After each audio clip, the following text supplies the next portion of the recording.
Nakakatuwa, no? Ang laki rin ang naitulong ni Meta sa kapaligiran natin. Lalo na tuwing umaga, wala ka na halos makita ang mga tsismosa na nakatumpok dyan sa labas ng bahay nyo. Halos bihira na nga rin silang tumumpok dyan eh. Paano kasi? Mas gugustuhin pa nila na mag-isip ng content para sa reels nila maghapon. Oo, ayaw na nila makipagchismisan o makitumpok dyan sa labas ng bahay nyo. Actually, yung atensyon nila imbis na makipagchismisan, napunta na lang talaga sa pagre-reels. At ito pa ha, imagine ninyo. Kung dati, bumibili lang ng mga lutong ulam yung mga yan, na yun, sila na mismo ang nagluluto ng mga ulam. At, kahit pritong itlog, inire-reels pa. Ganon kahusay si Meta. At ito ang pinakamalupit. Kung yung dati yung asawa mo tinatalakan ka sa tuwing uuwi ka, ngayon, hindi mo na makausap. Kasi, busy na sa pagla-live o hindi kaya busy sa pananood ng live. At ang mas matindi, hanggang madaling araw, nakikipag-engage na lang siya dahil wala na siyang pakialam sa'yo. Ang husay ni Meta, no? O siya, makauwi na nga at inatay pa ako ng asawa ko.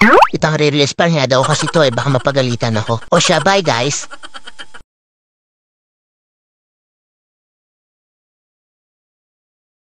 Marami talagang dumadating na problema. So, tuwing pwede, magsaya ka. Kasi may mga panahon sa buhay natin, ibigin mo man, talagang mahirap magsaya. So, yung masaya na, huwag mo nang palungkotin. Meron namang ganun eh. Nasa pagtitipo na, nasa party na, nasa kasalan na, naninimangot pa. Huwag kang manimangot at malungkot kasi may mga kamag-anak ka mahal sa buhay na siguradong mamamatay. Alam nga namang hindi mamatay, namamatay tayo. Doon mo na i-reserva ang lungkot mo. Siguradong maraming panahon. Pero pag ang panahon ay kasiyahan, tanggalin mo lahat ng lungkot mo, imagination mo kung ano, magsaya ka. Kasi dapat tamasahin, samantalahin ang mangilan-ngilang pagkakataon na pwedeng sumaya. At pag nakakakita tayo mga kapatid ng nagsasaya, huwag kayong killjoy.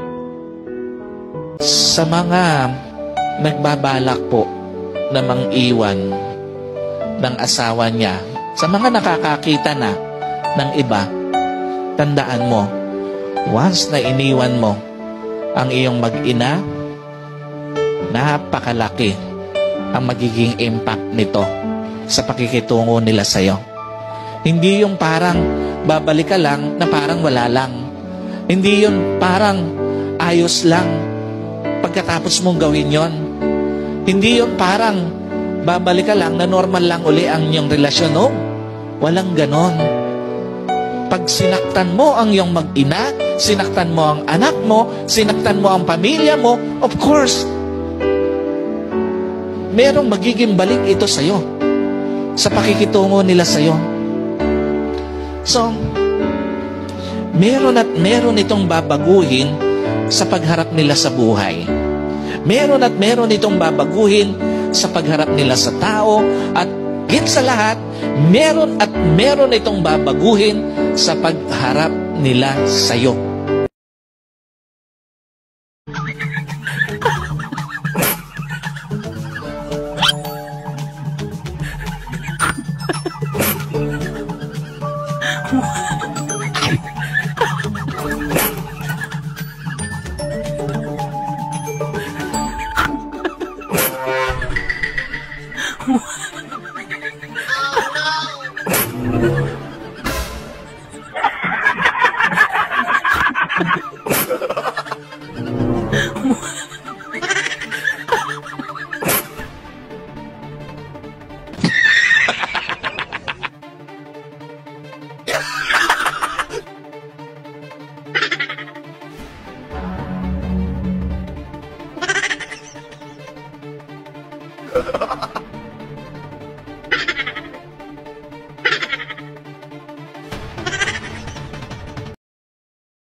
Kapag ka may nagkasakit sa pamilya, sa ayaw at sa gusto mo, maapektuhan ang kabuhayan mo.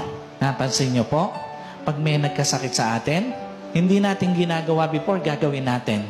Hindi ka nangungutang, makukuha mong mangutang.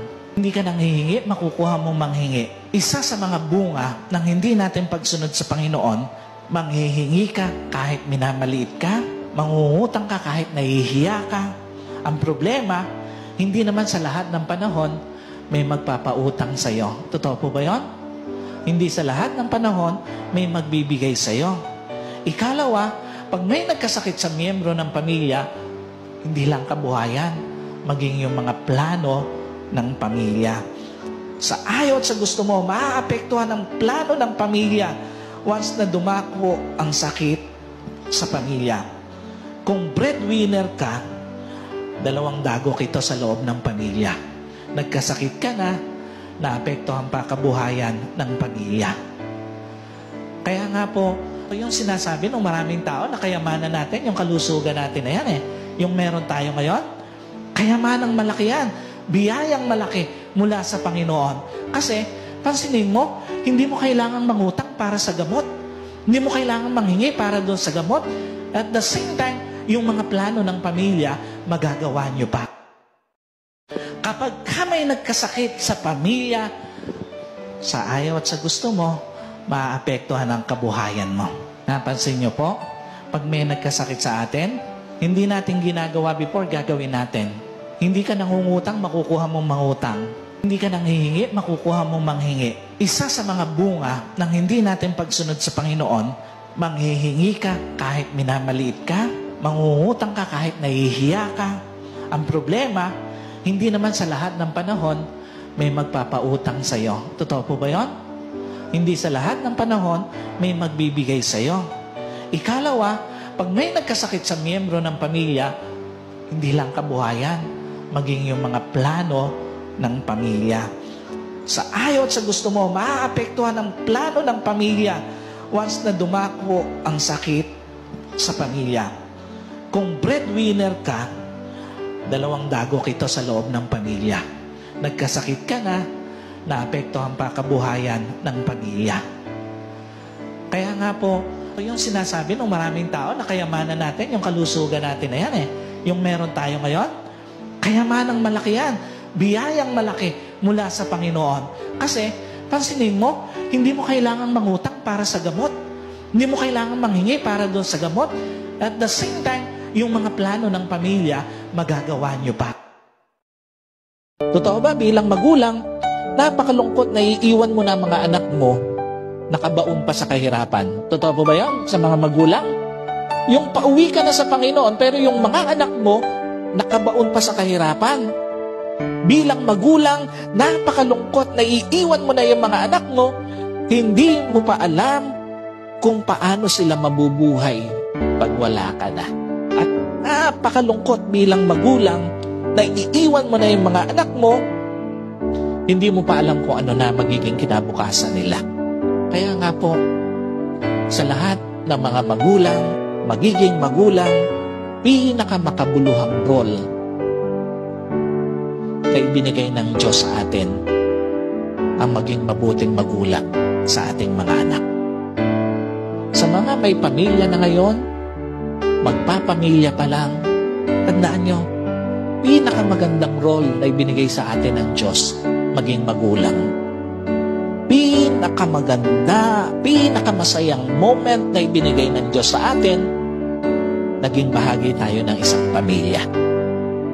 At pinakapulpiling na pakiramdam bilang bahagi ng pamilyang ibinigay ng Diyos sa iyo, alam mong naging mabuting asawa ka sa asawa mo. At alam mong naging mabuti kang magulang sa iyong mga anak.